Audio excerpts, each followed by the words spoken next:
belajar subtopik kedua dalam penggunaan pembezaan maksimum dan minimum. Hari tu kita dah belajar mencari persamaan tangent dan normal, manakala hari ni adalah maksimum dan minimum. Okey, untuk maksimum minimum ini, first thing kamu kena tahu bentuk graf dia. Kalau X kuasa 2, graf dia sama ada bentuk U ataupun bentuk bukit atau N, mana-manalah. Okey, kalau dia positif, kalau value sebelah X kuasa 2 ni positif, means dia berbentuk U. Ini adalah minimum. Manakala untuk graf negatif, kamu akan dapat maksimum. Okey, jika kamu ada soalan X kuasa 3, maka graf dia berbentuk S yang sedang tidur. Okay, kenapa saya kata tidur? Kamu baringkan, dia akan naik atas. Okay, so untuk menentukan graf dia bentuk apa dan kita nak tahu titik dia, ada beberapa cara ataupun ada beberapa step kamu kena tahu. Okay, langkah berikut digunakan untuk tentukan titik maksimum, minimum serta titik lengkup balas. Titik lengkup balas ni satu turning point. Sebab ini maksimum, ini minimum. Titik lengkup balas adalah biasanya antara maksimum dengan minimum. So itu adalah merupakan titik yang gabungkan antara maksimum minimum. Sama juga yang ini minimum, maksimum. Maka titik lengkup balas lebih kurang dekat garisan sini. Okey, apakah step yang kamu perlu tahu adalah step pertama, kita perlu bezakan persamaan yang diberi 3 kali. Okey, beza sahaja kali pertama, kali kedua, kali ketiga. Tak kisahlah dia X kuasa 2 ataupun X kuasa 3.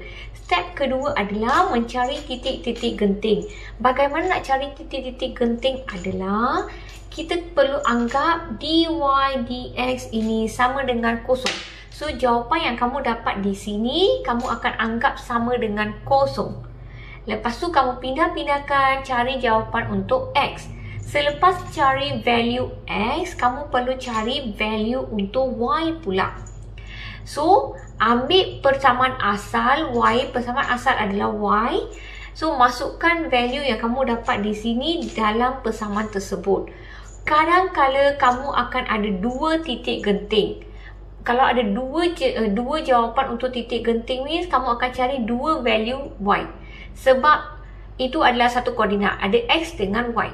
Okey, step keempat adalah kita perlu tentukan sama ada titik yang kita dapat ataupun koordinat yang kita ada adalah maksimum atau minimum.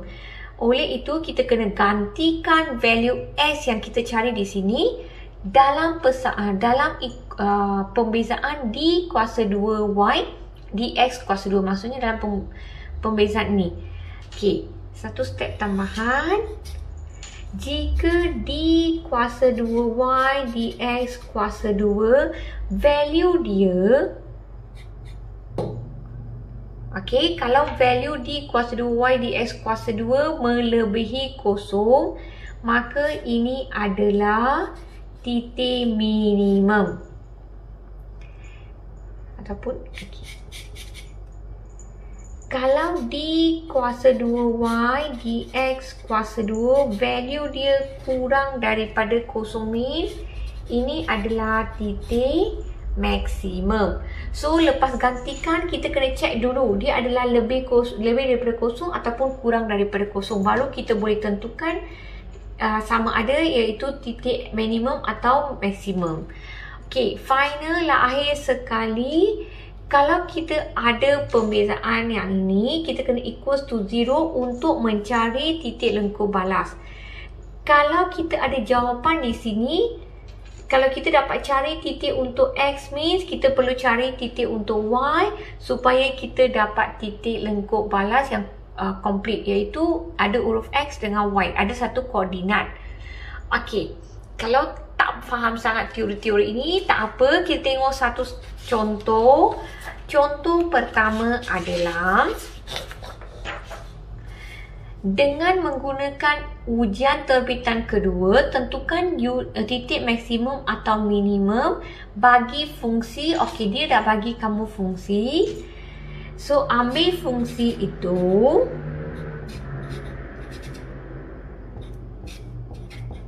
Okey.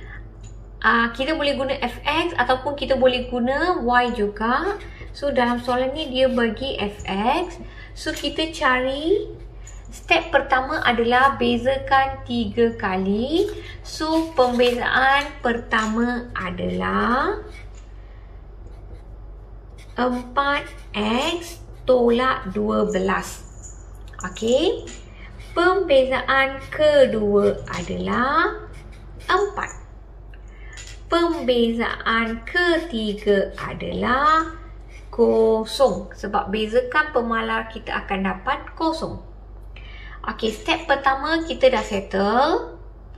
Okey, ini adalah step pertama. Okey, step kedua kita perlu cari titik-titik genting. Untuk cari titik-titik genting, kita kena anggap dy dx sama dengan kosong. So, dy dx ataupun sama maksud dengan f pembezaan pertama, maka 4x tolak 12 sama dengan kosong. 4x sama dengan 12. X sama dengan 12 bagi 4 iaitu 3. So, ini merupakan step kedua. Dalam soalan ini, kita dapat value x satu sahaja. Maksudnya, kita akan ada satu koordinat sahaja untuk soalan ini. So, kita boleh terus buat step ketiga, iaitu mencari value y. Okey, so kita ambil equation asal. Y sama dengan 2x kuasa 2 tolak 12x tambah 5. So, apabila x sama dengan 3, y adalah 2. 3 kuasa 2 tolak 12. 3 tambah 5.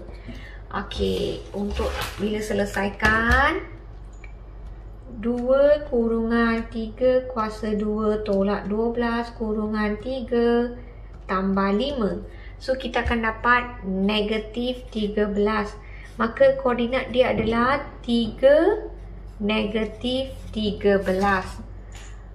Okey, kita masih boleh sambung sikit sebab ada ruang.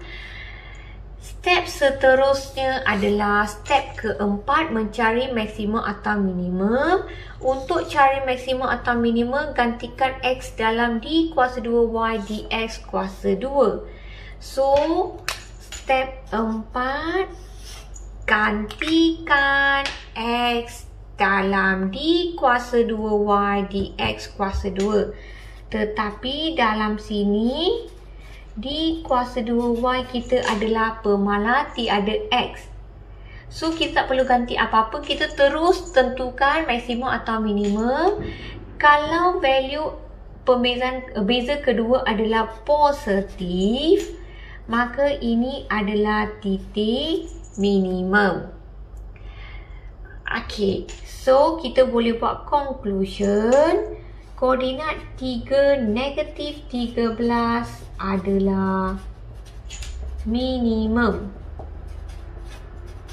Okey, untuk nak cari titik lengkuk balas, kita kena anggap d kuasa 2y dx kuasa 2 sama dengan kosong, iaitu pembezaan kedua adalah sama dengan kosong. Kalau kita ada pemalar je sama dengan kosong, means automatically akan jadi kosong. Maka untuk soalan ini ada titik lengkuk balas. Dan yang ni pun dia tak minta titik lengkuk balas. So, habis di sini. Untuk soalan ini, untuk kalau ada x kuasa 2 je, means kita akan dapat either maksimum atau minimum. So, graf sini, tadi saya kata kalau x kuasa 2 dia adalah positif, means graf kita mesti minimum. So, graf kita bentuk macam ini. Okey, boleh faham? Sekarang kita tengok situasi kedua, iaitu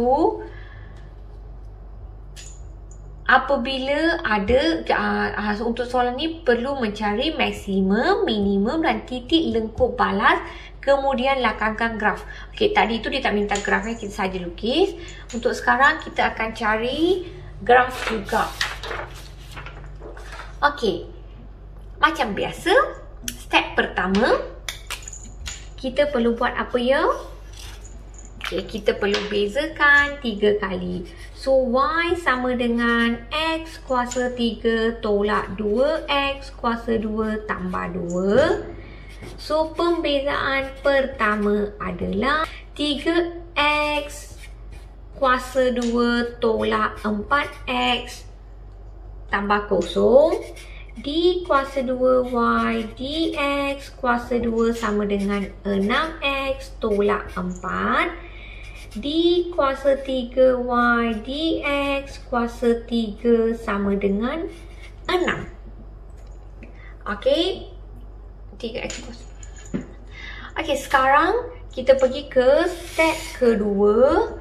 Step kedua kita, kalau kamu masih ingat, kita perlu cari titik-titik genting. Untuk cari titik-titik genting, kita kena fokus pada step pembezaan kedua. So, pembezaan kedua kita sama dengan kosong. Okey, untuk soalan ini, kita boleh faktorkan X. Bila kita dah faktorkan X, tinggal 3X tolak 4 sama dengan kosong. X ini sama dengan kosong ataupun 3X tolak 4. So, X sama dengan kosong atau 3X tolak 4 sama dengan kosong. 3X sama dengan 4, X sama dengan 4/3.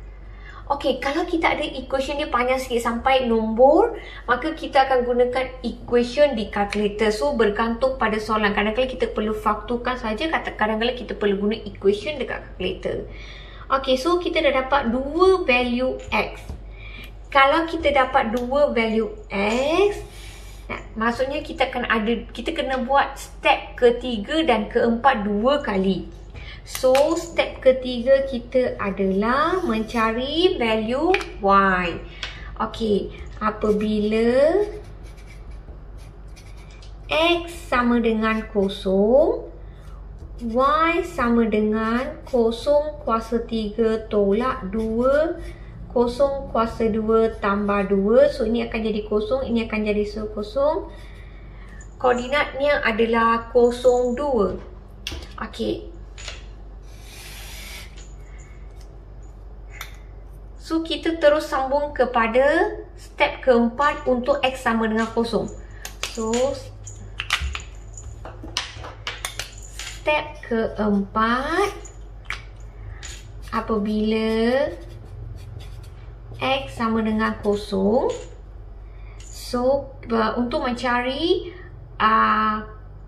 titik maksimum atau minimum means, kita perlu anggap D kuasa 2Y dx kuasa 2, kita perlu gantikan value X. Apabila kita gantikan value X, kita akan dapat negatif 4, iaitu kurang daripada kosong, maka ini adalah titik maksimum. So, kita boleh buat conclusion pertama, koordinat 0, 2 adalah maksimum. Okey, kita dah settle untuk X sama dengan kosong. Okey, kita dah buat 2 step untuk X sama dengan kosong. Tetapi kita perlu buat untuk X sama dengan 4/3. So, kita buat step ketiga. Step 3, kita akan repeat balik step 3 sebab kita ada 2 koordinat. Apabila X sama dengan 4/3, Y sama dengan 4/3 kuasa 3 tolak 2, 4/3 kuasa 2 tambah 2. So, kurungan 4/3 kuasa 3 tolak 2 kurungan 4/3 kuasa 2 tambah 2. Apabila kita selesaikan, kita akan dapat 22/27. Maka titik dekat sini adalah 4/3 dengan 22/7. Okey. So, kita buat step 4 pula untuk koordinat untuk X sama dengan 4/3. So, apabila X sama dengan 4/3, untuk menentukan maksimum atau minimum, kita perlu gantikan value X sama dengan 4/3 dalam equation pembezaan kedua. So, bila kita selesaikan 6 darab 4/3 tolak 4, kita akan dapat 4. 4 adalah lebih daripada kosong, maka ini adalah titik minimum. So, ingat je kalau dapat D kuasa 2Y, DX kuasa 2, negative means maximum, positive means minimum. Okay, so kita boleh terus buat conclusion macam tadi. So, conclusion koordinat 4/3 dengan 22/27 adalah minimum.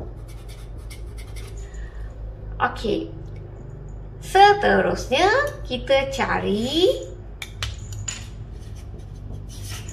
buat step kelima. Step kelima kita adalah mencari titik lengkung balas apabila D kuasa 2Y, DX kuasa 2 sama dengan kosong.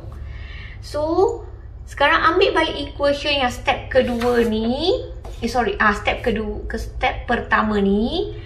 Step pertama adalah DX tolak 4 sama dengan kosong. Okey, kita selesaikan. 6X sama dengan 4, maka X sama dengan 2/3. So, kita boleh terus cari Y. Y sama dengan 2/3 kuasa 3 tolak 2. 2/3 kuasa 2 tambah 2. Okey. Kurungan 2/3 kuasa 3 tolak 2. 2/3 kuasa 2 tambah 2. So, kita akan dapat jawapan 38/27. Okey, step ini dah habis.